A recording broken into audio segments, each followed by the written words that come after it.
俗语咧讲，食酸啊吐露胶，啊是什么意思 ？A. 双面人 ，B. 讲无好听话 ，C. 失去的比得到的搁较多。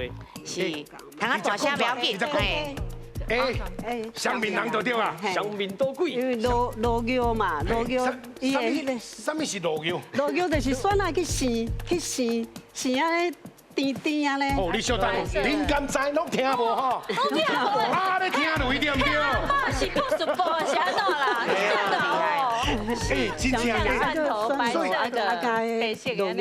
嘿，落药就是。啊，伊的味较重。哎，对啊，伊啊嘛拢是是酸的一种吗？是啊，短短尔。酸啊落去做的，诶物件变做落啊药。，双面人啦吼。双面人哦，好，确定哦，确定哦。好来，你的答案是？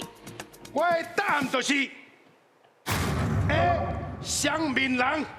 咱来看，双面人对对唔对？唔对？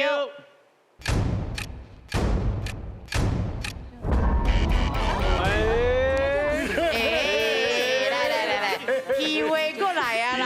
来哦，安尼有给救无？哦，来，咱这队斗起来 B 跟 C 啦。嘿嘿。我感觉是 B 呢，我挑你的啦。哦，啊，顺利好。